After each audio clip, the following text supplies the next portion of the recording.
매년마다 맞이하는 부활 주일 예배지만 그때마다 하나님 주시는 은혜가 또 다르고 특별합니다. 네. 오늘 우리 빗소리 찬양팀이 찬양을 했는데 남자분이 7분? 6이었어요? 6이었어요? 아, 그래요? 여자분이 10분. 네. 여자분이 10분이죠? 네, 남자분이 6분이고 여자분이 10분인데 사실은 여자분이 10분이 아니에요. 11분이에요. 왜냐하면 앞에 한 분이 이제 곧 있으면 따님을 출산하기 때문에. 할렐루야. 저 보면서 생명을 주신 주님, 생명을 주신 주님. 우리 고난주간 마지막 날, 우리 금요일 날 새벽기도의 말씀이 그 말씀이잖아요. 잉태하지 못한 자여 노래할지어다. 아멘.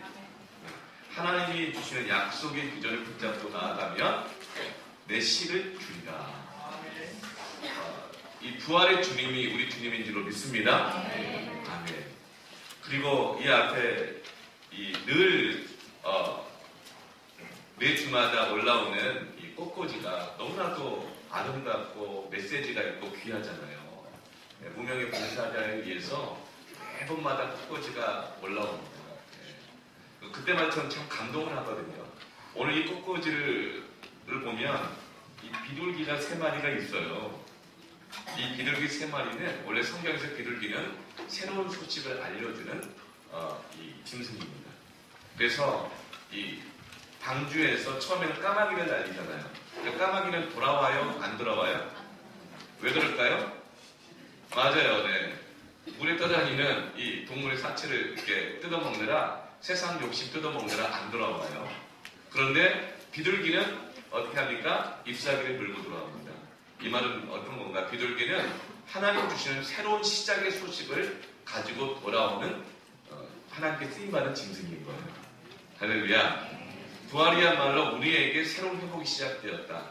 새로운 창조, 생명의 역사가 시작되었다 하는 걸 알려주는 소식입니다. 그래서 이 비둘기를 보면서도 감동을 받았고 이분이 또 무명의 또 봉사자이신데 이분이 또 새가 되고 있어요. 그런데 따님의 또 생일을 기념하기도 하고 그리고 새벽까지도 하고 갔어요. 새벽까지. 우리 주님이 부활을 새벽에 하셨잖아요. 너무나 감사해요. 너무나 감사하고 그리고 이 앞에 드라마로 정말 아주 짧은 복음을 증거했는데 우리 학생부 2명의 이 형제들과 그리고 청년들 3명이 함께 너무나도 아름답게 조화를 이루어서 했는데 참 감동적이었어요. 다 직장 다니는 청년들인데 또 멀리서 살아요. 그런데 어떻게 또 언제 시간을 내서 준비를 했는지 너무 감사하고 또 어제는 이제 불안전을 마치가 부활주의를 기념해서 계란으로 전도하겠다고 일주일 내내 계란을 삶아가지고 또 이 상가를 다 돌면서 전도하는 우리 전도팀들, 우리 어린 아이들까지 하셔서 이번 부활주간은 특별한 부활절 감사 예배입니다. 할렐루야. 이 모든 역사가 어떻게 이렇게 가능할까요? 우리같이 이기적이고 자기밖에 모르고 게으르고 죄를 더 사랑하는 까마귀처럼 세상에 뜯어먹느라 돌아올 줄 몰랐던 우리들이 어떻게 이렇게 복음을 표현하고 섬기고 또 사랑하고 하나님의 영광을 돌릴 수 있었을까요? 우리 주님이 부활하셨기 때문인 줄 믿습니다. 할렐루야. 우리 하나님께 모든 영광으로 박수를 올려드리겠습니다. 할렐루야. 네, 이제 같이 함께 말씀 읽겠습니다. 요한복음 21장 1절부터 7절까지 말씀입니다.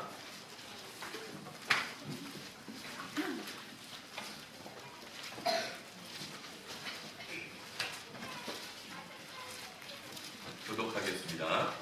그 후에 예수께서 디베랴 호수에서 또 제자들에게 자기를 나타내셨으니 나타내신 일은 이러하니라.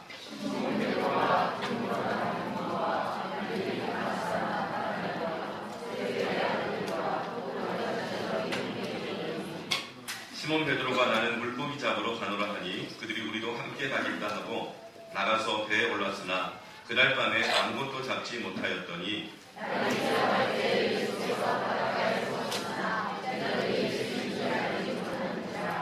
예수께서 이르시되 얘들아 너에게 고기가 있느냐 대답하되 없나이다.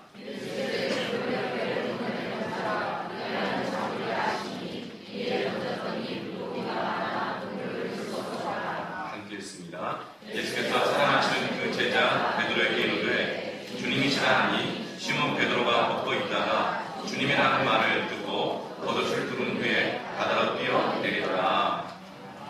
아멘. 부활하신 예수님이 제자들을 만나러 가십니다. 부활하신 주님이 제자들을 왜 만나러 가실까요? 주님이 부활을 하셨는데 제자들이 예수님은 부활했는데 예수님과 함께 있지 않고 딴 데로 가 있기 때문에 그래요. 그래서 예수님이 부활하시고 난 다음에 제자들을 만나러 가신 것이 아니라 찾으러 가셨습니다. 그래서 오늘 21장 1절에 이렇게 말합니다. 그 후에 예수께서 디베랴 호수에서 또 제자들에게 자기를 나타내셨으니 또 나타나셨다는 거예요. 부활하신 다음에 첫 번째 찾아가신 것이 아니라 이것이 지금 세 번째 다시 제자들을 찾아갔습니다. 그러니까 예수님이 부활하셨는데 제자들이 주님을 만났어요. 근데 주님과 함께 있지 않고 딴 데로 가는 거예요. 그러니까 예수님이 찾아가셨습니다. 내가 부활했다. 그러나 제자들이 주님을 만나고 기뻐했어요. 근데 또 딴 데로 가는 거예요. 그러게 세 번째입니다. 예수님이 또 제자들에게 찾아가셔서 부활하신 자기 자신을 나타내셨습니다. 뭔가 지금 제자들 안에 문제가 생긴 거죠. 주님은 부활하셨고 모든 문제가 해결되었는데 그러나 정작 제자들 안에는 주님과 함께 있을 수 없는, 함께 있고 싶어 하지 않는 문제가 그 안에 생긴 거예요. 여러분 집에 갔는데 아이들이 부모님을 맞이하러 나오지 않고 방 안에 있으면 문제가 있는 겁니다. 네. 그럼 부모님이 꼭 하고 찾아가는 거죠. 하나님이 찾아오셨는데 하나님 우리를 구원하셨는데 우리가 주님과 같이 있지 않다는 것, 문제가 있는 거죠. 그래서 예수님은 또 찾아가시고 또 찾아가셨습니다. 지금 주님은 제자들과 이 관계를 다시금 회복하기를 원하시는 것이죠.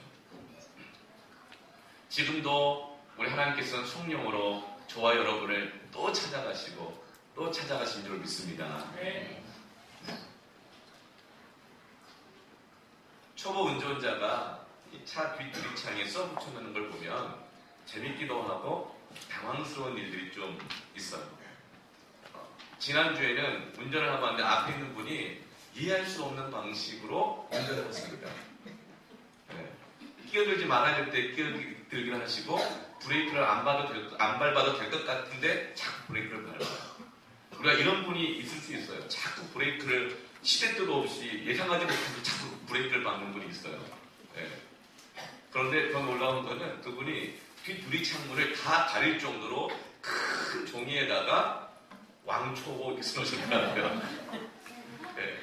그래서 저는 그걸 보고 아니 뒷유리창이 안 보일 정도로 가리면 어떡하나. 진짜 왕초보구나.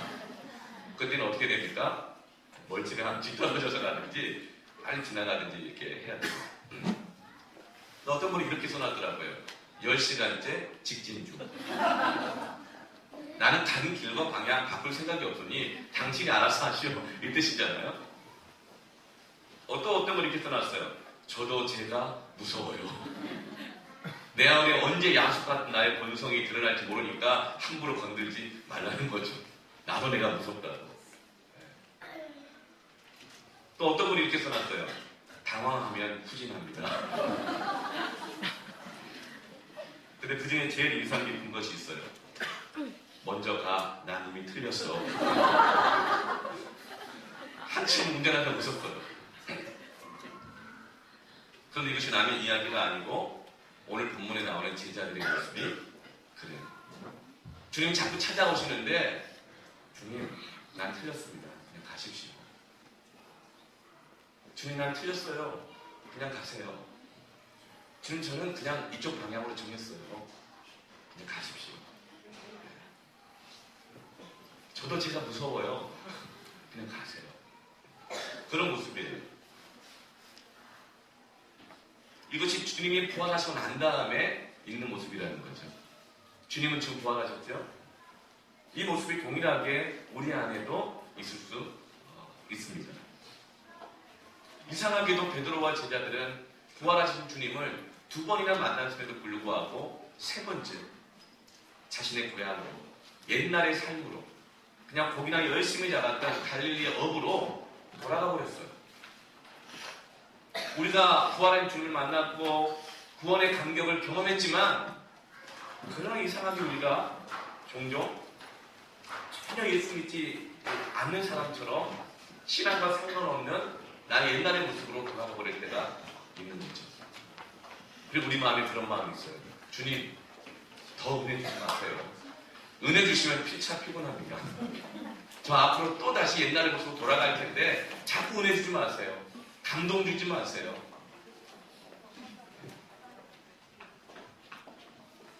그래서 3절 상반절에 보면 이렇게 나와 있어요.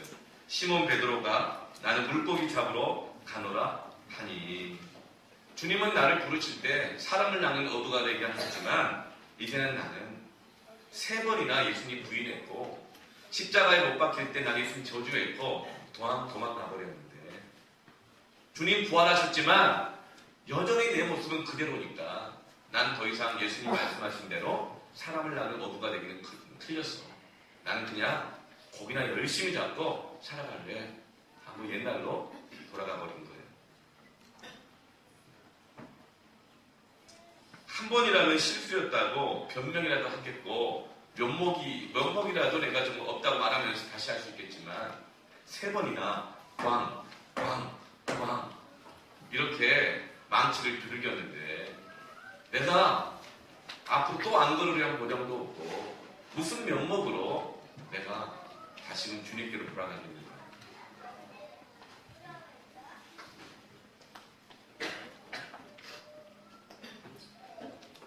우리 가운데 자신에게 깊이 실망해서 더 이상 하나님께 나아가지 못하고 있는 분들이 있습니다. 믿음이 없는 것이 아니고 부활하신 주님을 믿지 못하는 것이 아니고 자기에 대해서 실망해서 그런 거예요. 또 자기에 대해서 무서워서 그런 거예요. 그리고 그렇게 실망하고 실패하는 자기를 또 보는 것이 너무 힘든 거예요. 그래서 지금 베드로는 부활하신 주님을 만났지만 옛날의 삶으로 돌아가 버리고 만 것입니다. 이런 분이 있어요. 나는 자격이 없습니다.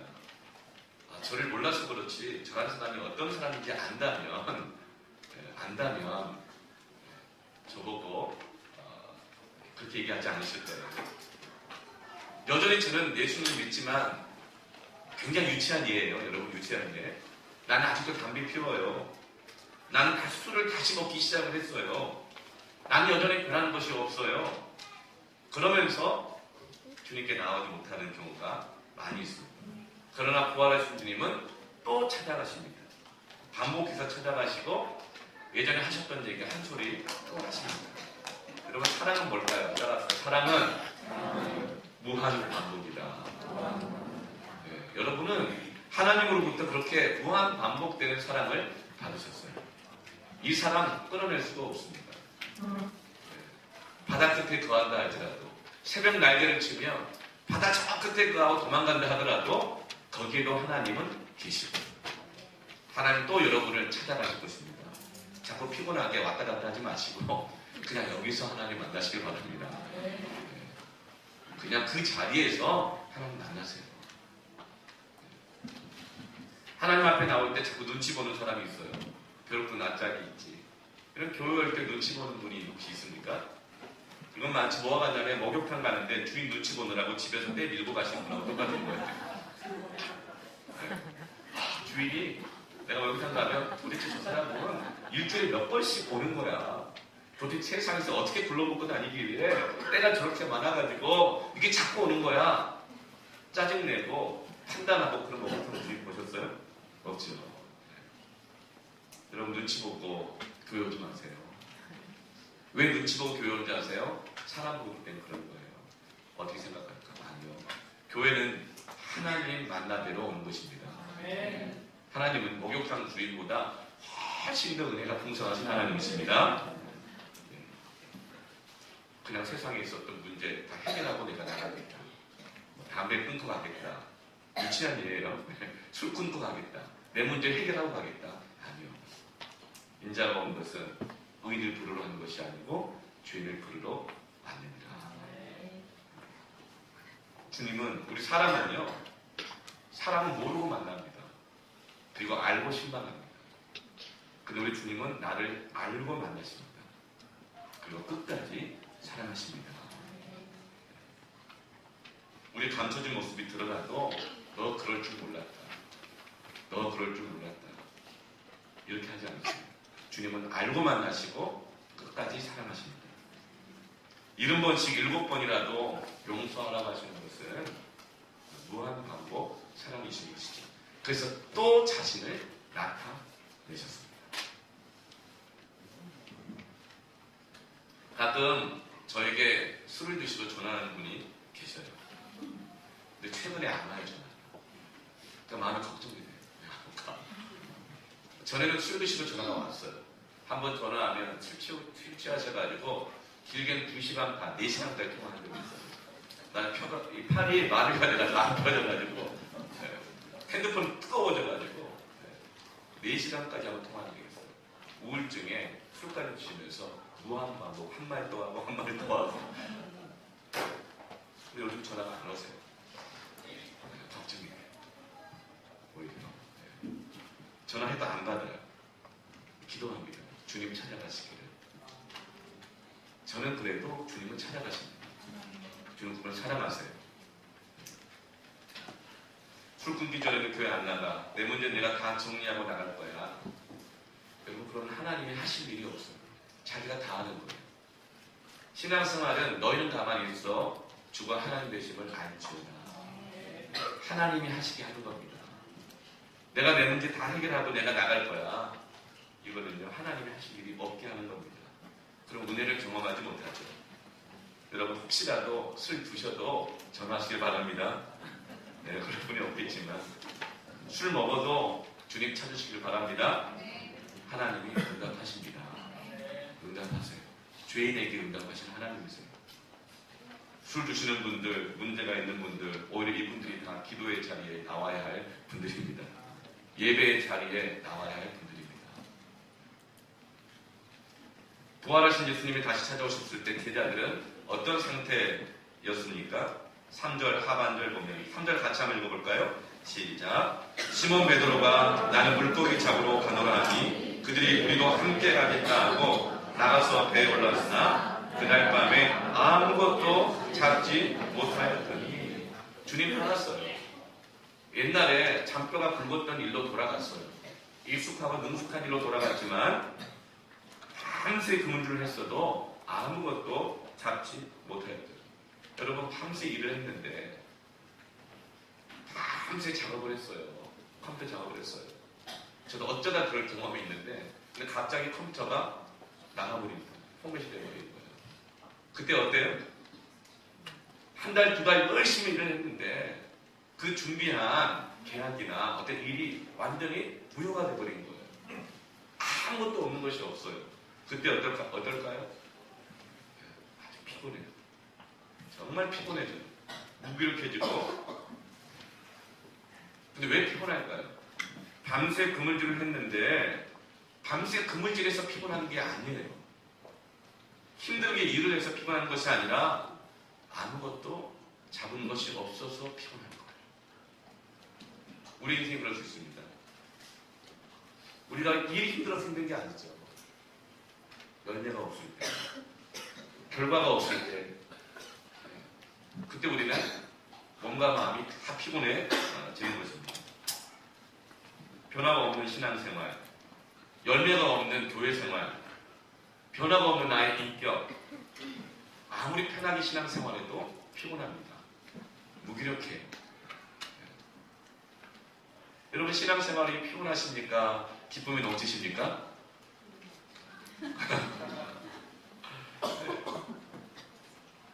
신앙생활은요, 기쁨이 넘치는 것입니다. 부활절이 왜 있는 줄 아세요? 이 열매 없는 제자들이 주님 다시 만나고 다시 열매를 맺게 되고 회복의 소망을 갖게 되고 회복하게 되기 때문에 신앙생활에 기쁜 거예요. 오늘 부활절 예배를 통해서 하나님이 여러분을 회복시키십니다. 왜 이렇게 열매가 없을까? 근데 주님이 왜 물어보셨을까요? 주님이 5절 말씀에 물어보세요. 예수께서 이르시되 얘들아 너희에게 고기가 있느냐? 물어보세요. 왜 물어보실까요? 왜 물어보실까요? 더 봐라. 나 떠나서 잘 될 줄 알았더냐? 이런 의미로 물어보실까요? 얘들아 고기가 있느냐? 왜 물어보셨을까요? 주님은 너희들이 그렇게 피곤한 그 이유를 말씀하시는 거예요. 요한복음 15장 5절 말씀 같이 한번 읽어볼까요?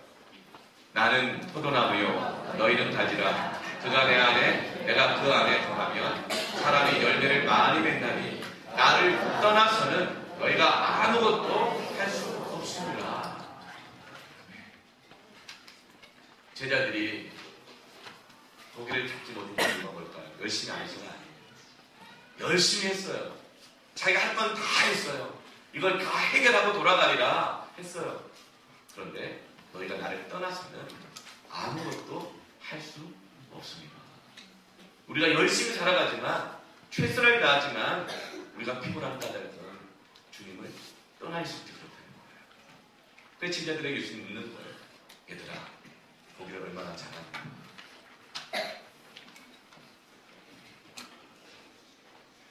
나를 떠나서는 너희가 아무것도 할 수 없습니다. 이것이 열매가 없는 이유였던 거예요. 피곤한 이유였던 것이죠. 히브리서 10장 23절 말씀부터 25절까지 말씀인데 좀 길지만 3절 말씀을 묵상하는 마음으로 같이 한번 읽어보도록 하겠습니다. 함께 있습니다. 시작. 또 약속하신 이는 믿으시니 우리가 믿는 도리의 소망을 움직이지 말며 굳게 잡고 서로 돌아보아 사랑과 선행을 격려하며 오히려 피하는 어떤 사람들의 습관과 같이 하지 말고 오직 원하여 그날이 가까움을 볼수록 더욱 그리하자. 약속하신 이는 믿으시니 변하지 않는다는 거예요. 우리 주님은 변하지 않으십니다. 우리는 변해요. 그러니까 믿는 도리의 소망을 굳게 잡으라는 거예요. 자꾸만 변하는 너 자신만을 바라보고 실망하고 도망가지 말고 변하지 않는 주님을 바라보고 주님이 나에게 주신 약속, 그 소망을 굳게 다시금 붙잡으라는 거예요. 베드로는 자기 자신을 바라보는 거예요. 그리고 다른 사람들을 바라보는 거예요. 그렇게 도망가는 거예요. 다시도 말씀하십니다. 주님은 변하지 않으십니다. 그러므로 너에게 주었던 그 첫 번째 약속, 사람을 낳는 어부가 되게 하리라. 나와 같이 본질상 진노의 자녀고 멸망당할 수밖에 없는 죄의 구렁텅이에 있는 나를 구원하셔서 사람을 돕고 사람을 살리고 구원하고 전도하는 사람으로 변화시키고 만드시는 그 약속의 소망을 주님 보고 붙잡아라. 그리고 이렇게 말합니다. 서로 돌아보아 사랑과 선행을 격려하라. 여러분, 우리가 소망을 붙잡을 수 있는 힘은 무엇이 주냐면 공동체가 줍니다. 사랑의 공동체, 관계, 서로가 격려해 줄 때, 서로를 돌아보아 줄 때에, 전부 다 나만 봐 이렇게 말하면요 소망은 이거예요. 제가 아주 예전에 별명이 하나 있었는데 정말 떨쳐버리고 싶은 별명이 있었는데 요즘은 안 되는 것 같아요. 깔때기라는 별명이 있었어요. 참 인정하고 싶지 않은 별명이었지만 본질상 진노의 자녀였던 저의 옛 성품이 있었어요. 저는 그걸 인정하지 않았는데 어느 날 제가 그걸 인정하게 되었어요. 언제냐면 제가 이 교회에서 사무실 딱 들어갈 때 이제 사역하는 분들이 계십니다. 그런데 들어가면서 이렇게 얘기를 했어요. 전사님들, 간사님 나왔어요. 이렇게 얘기해요. 나왔대요. 원래 인사할 때는 다들 오셨네요. 네. 이렇게 인사하는 사람이 있는가 하면 나왔어요. 이렇게 말하는 사람이 있어요. 네. 얼마나 내가 깔때기인가. 나 중심이니까 어딜 가든지 나인 거예요. 나 보라는 거예요. 내 감정, 내 생각, 나한테 어떻게 해주냐. 그러나 성령의 사람들은 나 마사요가 아니라 오셨군요. 반갑습니다. 어떻게 지냅니까? 서로를 돌아볼 때 소망을 붙잡을 수 있는 힘이 있는 것입니다. 여러분들 교회에 와서 서로를 돌아보시길 바랍니다. 나가 아니라 서로를 돌아보시길 바랍니다. 사랑과 선행을 격려해 주세요. 격려해 주세요. 어떤 분이 참 저희들은 대부분이 뭐 초신자들이 많으시고 처음 오신 분들이 많으시고 그렇잖아요. 어떤 분은 막 열심을 막 내세요. 그러면 끝까지 가봐야 알지. 이렇게 말씀하지 마세요. 그렇게 말씀하기보다 내 나중에 처음보다 난 심히 창대하리라. 할렐루야. 아멘. 창차올 영광과 좋게 비교할 수 없다. 오히려 그렇게 소망으로 바라보아 주시고 격려하시기를 바랍니다. 아멘. 이런 경우가 있어요. 설교를 들으면 이런 경우가 있어요. 오늘 목사님 안타 치셨네. 이런 말씀이 나와요. 오늘 목사님 콩놈이야. 이렇게 얘기하는 분 있어요. 여러분 격려해 주시기 바랍니다. 안타 치셨네 이 말은 다음에 내가 삼진하면 어떡하나? 이런 두려움이 들거든요. 서로를 여러분 격려하시길 바랍니다. 그렇게 소망을 붙잡을 수 있고 사명을 붙잡을 수 있는 힘이 거리는 거예요. 그리고 모이기를 피하는 어떤 사람들의 습관과 같이 하지 말고 이 습관처럼 모이기를 피하는 습관이 있는 경우가 있어요. 이 학원을 운영하는 분들이 있으시잖아요. 학원생들이 마음에 안 들거나 이러면 뭐라고 말하죠? 학원 끊을 거야 이렇게 그러시면 학원 원장님들은 이해를 하세요. 모이기를 피하는 어떤 사람들의 습관과 같이 하지 말고 때로 모이기를 피하는 또 습관 중에 하나가 어떤 게 있냐면요. 늦게 오는 거 있죠.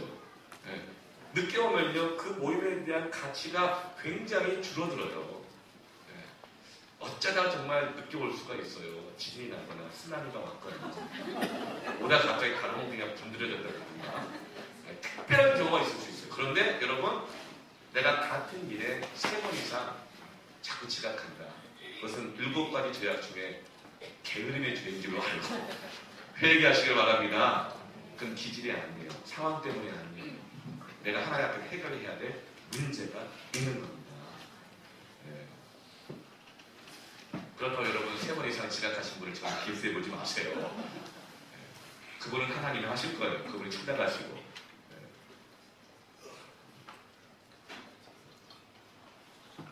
주님을 떠나 있게 되어지면 우리는 열매를 맺을 수가 없고 아무것도 할 수 없다고 말합니다. 교회는 그리스도의 몸입니다. 그리스도의 몸입니다. 주님을 떠나지 않기 위해서 우리 신앙생활 같이 하고 교회 함께 왔는데 여기서 주님을 만나야 되는데 여기에서 우리가 사랑과 성령으로 서로를 돌보고 격려하시길 바랍니다. 그때 소망을 사명을 붙잡을 힘이 있는 거예요. 지금 제자들이 다 잘못했는데 딱 잘한 거 하나 있어요. 혼자 갈 일도 가지 않고 7명의 제자들 공동체가 모여가지고 때려갔어요. 이건 제가 볼 땐 잘한 것 같아요. 모이기를 피하지 않고 모여갔어요. 그리고 예수님이 그 제자들을 찾아가셨습니다. 요한복음 15장 7절 말씀 같이 한번 읽어볼까요? 시작. 너희가 내 안에 거하고 내 말이 너희 안에 거하면 무엇이든지 원하는 대로 구하라. 그리하면 이루리라. 아멘. 어떻게 하면 우리가 열매를 다시 맺을 수 있을까요? 먼저는 서로 격려하고 돌봐야 합니다. 공동체에서 사랑해야 합니다. 용납하고 붙들어줘야 됩니다. 아름다운 관계가 소망을 붙들어줍니다. 근데 여러분 이것만으로 안 돼요. 지금 제자들은 서로 격려하면서 이심전심이다, 동병상련이다, 너나 나나 이러면서 무리가 되어서 한 관계를 이루고 서로 의지해서 갈릴리로 돌아갔어요. 그러나 여전히 그들 안에는 사명이 회복되고 있지 않아요. 왜 그럴까요? 사람의 관계가 그 사람 안에 주신 하나님의 소망을 회복시킨 것이 아닙니다. 오히려 그것이 더욱더 소망을 잃어버리게 할 때가 있어요. 사람의 사랑입니다. 요한복음 15장 10절 말씀 보면 이렇게 말합니다. 내 말이 너희 안에 거하면 하나님의 말씀이 너희 안에 거하면 무엇이든지 원하는 대로 어떻게 하라? 구하라. 그리하면 이루리라. 열매를 맺는 중요한 두 가지가 나옵니다. 뭘까요? 내 말이 너희 안에 거합니다. 하나님의 말씀이 우리 안에 거해야 합니다. 말씀이 거하는 끝나지 말고 그 다음에 뭐 해야 될까요? 구하라. 기도하라. 여러분, 말씀과 기도 외에는 하나님이 역사하실 수 있는 방법이 우리에게서 없습니다.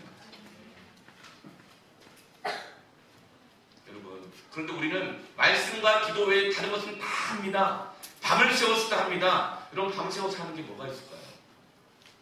일도 할 수 있겠죠. 밤새 술을 먹을 수도 있겠어요. 왜죠? 사업하려면 인간관계 맺어야 됩니다. 적절히 잘 해야 됩니다. 여러분, 시간을 다 쏟아부어서 우리가 모든 걸 다 하고 있는 게 뭡니까? 우리는 다른 방법으로 되는 줄 압니다. 그래서 밤새 합니다. 그럼에도 불구하고 열매가 없습니다. 신앙생활이 기쁨이 없고 도대체 우리가 교회에 와서 신앙생활 가운데 주님을 위해서 어떤 것을 드리는지 너무나 피곤하기만 합니다. 그렇다면 우리 물어봐야 돼요. 이거 주님의 방법입니까? 나 주님 떠나 있는 것은 아닙니까? 열심히 살면서 주님 떠나 있는 것은 아닙니까? 그런데 그때 부활의 주님이 오셔서 배 오른편에 그물을 던지라 그러세요. 그랬더니 그물이 찢어질 정도로 고기를 많이 잡게 되었어요. 그물을 오른쪽에 던져라 그랬더니 그 말씀을 순종했더니 고기를 많이 잡게 되었습니다. 성공과 실패의 차이점이 뭘까요? 그 배를 사이에 두고 오른쪽이나 왼쪽이냐 방향이었을까요? 몫이 좋으면 잘 될까요? 환경 상황일까요? 아니면 타이밍일까요? 아니요. 주님께 붙어 있느냐? 주님의 말씀대로 순종하느냐? 주의 말씀을 품고 기도하고 구하고 있는가? 이 차이입니다. 환경과 상황, 방향이 아닙니다. 자리가 아닙니다. 주의 말씀대로 순종하느냐의 차이입니다. 부활 이후에 이 물고기 잡는 기적을 한 번 더 보여주셨어요. 예수님이 베드로와 제자들을 첫 번째 부르실 때에도 갈릴리 호숫가에서 고기가 그물이 찢어지도록 많이 잡힌 기적을 보여주셨고 두 번째도 보여주셨어요. 그 이유는 뭘까요? 주께서는 믿으시니 그가 우리에게 주신 그 소망을 굳게 붙잡게 하려 합니다. 아멘. 주님이 그들을 부르실 때 물고기 잡는 기적을 통해서 이제 너희가 사람을 낳는 어부가 되리라.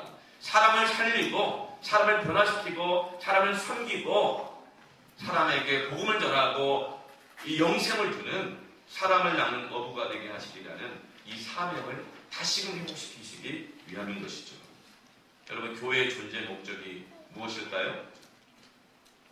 우리 성도회가 존재하는 목적이 뭘까요? 사람을 살리는 것입니다. 사람을 섬기는 것입니다. 우리의 모든 직분은 사람을 살리고 섬기는 거예요. 교회학교 교사분들, 유치부부터 시작을 해서 어린이부, 청소년부 다 사람을 섬기는 것입니다. 섬기는 것입니다. 청소하는 것, 식당, 피아노 반주, 찬양팀, 예배 안내팀, 새가족팀, 우리 간사님들, 각 부장님들, 모든 팀장님들, 전도하는 분들, 이 모든 것이 바로 다 사람을 낳는 어부로서 우리에게 사명을 주신 줄로 믿습니다. 그런데 예수님께서 제자들에게, 베드로에게 사명을 회복시키시면서 주셨던 음성이 있습니다. 요한복음 21장 15절 말씀인데요. 한번 볼까요?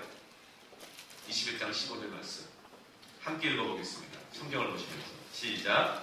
그들이 조각 먹은 후에 예수께서 시몬 베드로에게 이르시되 요한의 아들 시몬아 내가 이 사람들보다 나를 더 사랑하느냐 하시니 이르되 주님 그러하나이다. 내가 주님을 사랑하는 줄 주님께서 아시나이다. 이르시되 내 어린 양을 먹이라.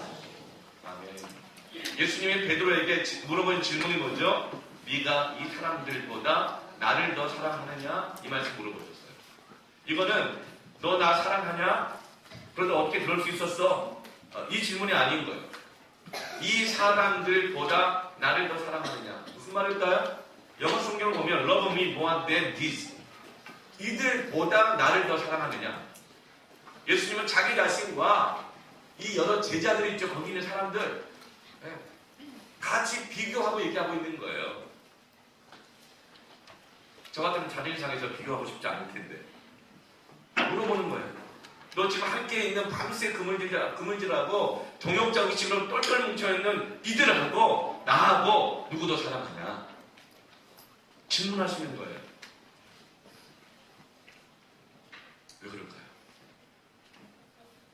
예수님이 주신 사명, 내 양을 먹이고 사람을 섬기고 돌보는 이 사명은요, 사람들보다 주님 더 사랑해야 감당할 수 있는 겁니다. 인간적 사랑, 관계, 끈끈함, 인간적인 동역자 의식, 의리로는 베드로가 실패했던 이유가 뭡니까? 주님 사랑보다 함께했던 제자들, 이들, 의리, 그의 신앙의 기초는 의리였어요. 그의 자신의 의였죠. 그래서 늘 베드로는 사람들과 자기를 비교했죠. 그래서 이렇게 말하는, 이 사람들이 다 주님을 부인해도 나는 부인하지 않겠습니다. 늘 자신의 신앙의 열심을 사람들과 자기를 비교했어요. 이들은 다 그래, 나는 안 그럴 거야. 이것이 베드로가 실패했던 이유입니다. 여러분, 주님 바라보시기 바랍니다. 우리는요, 다 주인이에요. 하나님과의 온전한 관계, 그 사랑 회복되지 않으면 인간적 의리와 나의 열심, 이것으로 주님의 사명 감당할 수가 없습니다. 주님 물어보시는 까닭이 뭘까요? 누구 더 사랑해? 이런, 나 좀 더 사랑해라? 이런 의미는 아니에요. 베드로가 실패했던 이유를 말씀하고 있는 거예요. 여러분, 주님 주신 여러분을 향한 사명이 있습니다. 그 굳게 붙잡으려면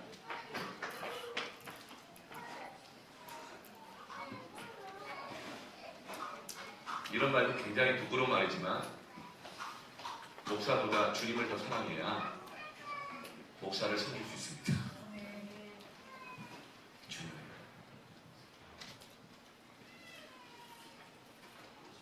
저는 성도들보다 주님 더 사랑해야 성도들 사랑할 수 있습니다.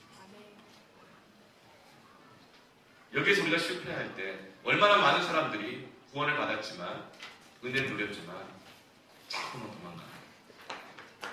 여기서 실패하기 때문에 그렇습니다. 지금 베드로는, 예수님은 이 베드로의 실족한 그 신앙, 그 마음을 치료하시고 회복시켜주기를 원하고 계시는 겁니다.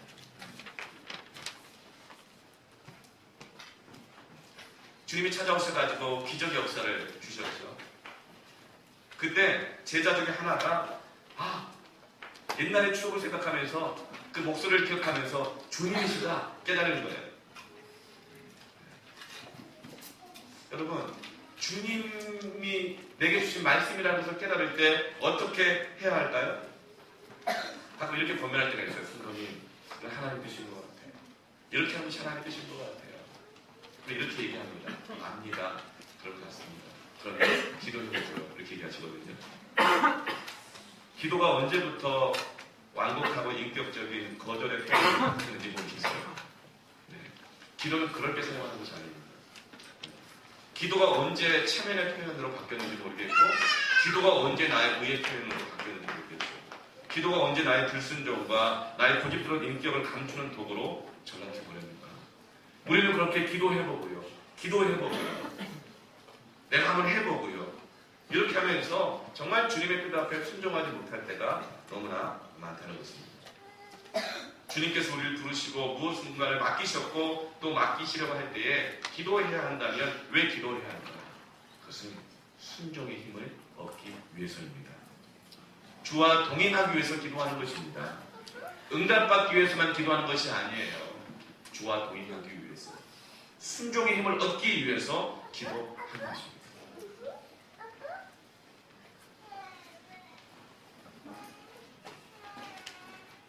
베드로가 주님이신 것 같아 이렇게 말했을 때 어떻게 반응하죠?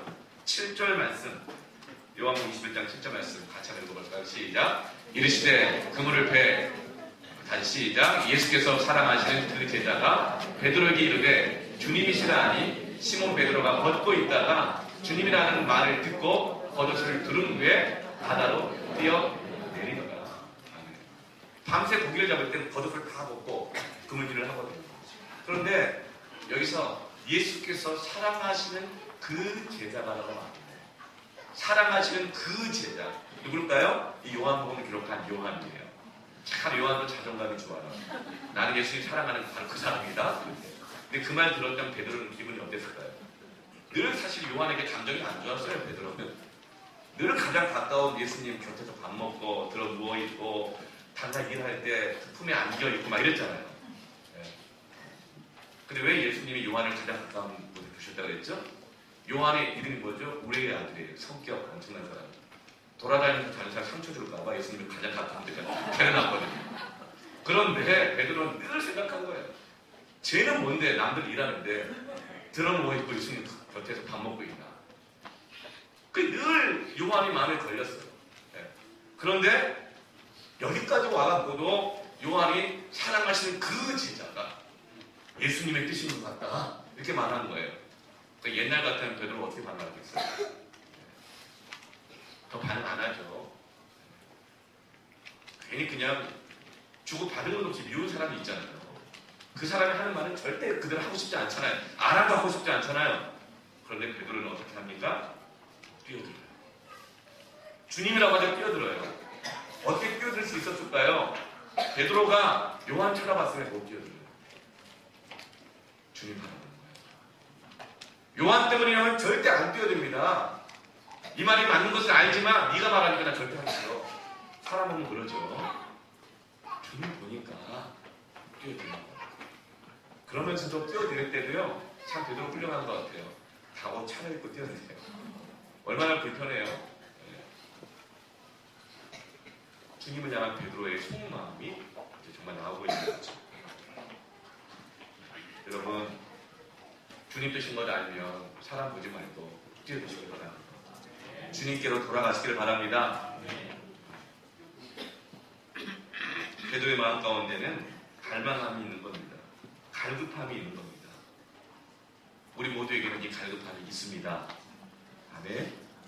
주님께로 뛰어드십시오. 문제 해결하고 나갈 때가 아니라 해결은 주님께 있습니다. 주님께로 가겠습니다. 먼저 가시길 바랍니다. 먼저 함께 하시길 바라요.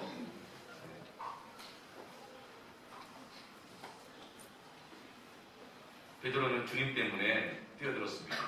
자기 자신을 생각했거나 자기 한 일을 생각했거나 그리고 눈꼴 사나운 요한 생각했으면 절대 안 가지만 앞으로 내가 또 부인할 가능성이 있나 없나 이것 따지고 계산했다면 절대 뛰어들지 못하죠.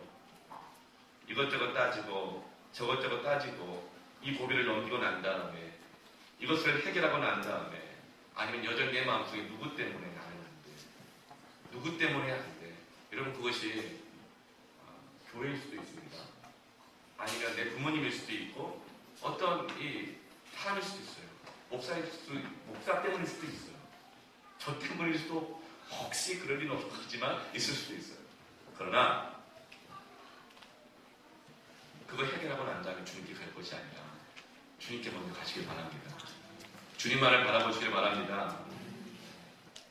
1년 후엔 뭐하고 2년 후엔 뭐하고 자신이 앞으로 나아갈 길과 방향까지도 다 예측하고 내 머리로 계산해놓고 나서 주님께 가려고 하면 갈 수 없습니다. 그러나 베드로는 나를 부르신 이가 나를 찾아오신 이가 주님이시기에 뛰어든 것입니다. 그것이 바로 순종이라고 하는 겁니다. 그것을 바로 예배라고 하는 것입니다. 그것이 바로 기도라고 하는 것입니다. 사랑하는 성도 여러분, 주님이 부활하셨습니다. 그리고 오늘 또 찾아오셨습니다. 말씀으로 또 찾아오셨습니다. 오늘 여러분 안 듣고 가신 분이 있을 수 있어요. 그러나 주님은 또 찾아가실 겁니다. 또 말씀하실 겁니다. 언제까지요? 무한 반복. 오토 리버스 기능이 있잖아요. 근데 그것도 끝날 때가 있어요. 배터리가 떨어지면 끝나요. 그러나 주님은 전지전능하신 하나님이셔서 절대 안 지치십니다. 여러분 그랬잖아요. 여러분은 기도를 안 할 수가 없는 사람들이라고. 왜요? 주님 때문에. 여러분은요, 사랑 안 할 수가 없는 사람이에요. 왜요? 주님 때문에. 하나님을 사랑하는 자, 곧 그대로 부르신 믿은 자들에게는 모든 것이 합력하여 선을 이루느니라. 어떻게 해요? 우리가 마땅히 빌바를 알지 못하고 기도조차 못하고 있을 때라도 우리의 연약함을 위하여 말할 수 없는 탄식으로 친히 먼저 간구해 주시는 성령님께서 우리와 함께 하시기 때문에 우리는 하나님에게 주신 소망을 굳게 붙잡을 수 있습니다. 회복합니다. 아멘. 마귀는 지금도 우리가 회복되지 않을 것이라고 우리를 속삭이고 숨기지만 주님은 또 말씀하십니다. 내가 사망 권세를 끊고 부활합니다. 너희들의 모든 죄의 짐들을 십자가에서 못 박았다. 내가 너희를 회복시키리라. 그래서 주님은 베드로에게 다시 말씀하십니다. 내 손을 보라. 내 양을 쳐라. 할렐루야. 이 부활의 주님이 저와 여러분의 주님인 줄로 믿고 찬양합니다. 아멘. 네. 이제 한번 서로 한번 인사했으면 좋겠어요. 서로 얼굴을 보겠습니다. 서로 눈을 보세요. 이렇게 고백하세요. 주님이 또 찾아오셨네요. 다시 한번 고백했으면 좋겠습니다. 주님이 부활하셨습니다. 다시 한번 고백합시다. 주님이 당신을 회복시키십니다. 아멘. 이 시간 한번 찬양하며 했으면 좋겠어요. 두려운 마음 가진 자여 놀라지 마. 한번 가슴에 한번 던져봤습니다. 또 찾아오신 주님, 부활하신 주님.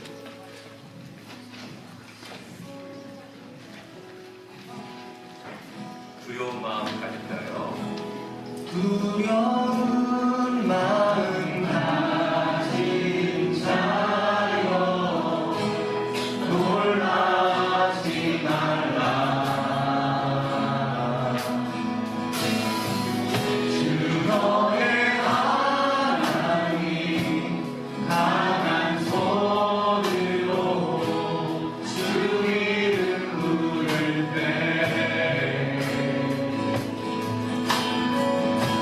주님 구하시리.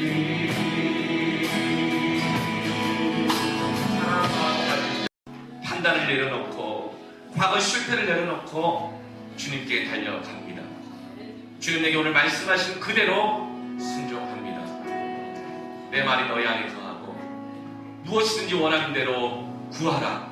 그리하면 이루리라. 부활하신 주님과 동행하는 삶 살기를 원합니다. 결단하였습니다. 순종하였습니다. 주님 도와주시옵소서. 회복의 능력을 주신 주님을 찬양합니다. 예수님의 이름으로 기도합니다. 아멘. 할렐루야. 손을 바라보면서 주님이 부활하셨습니다.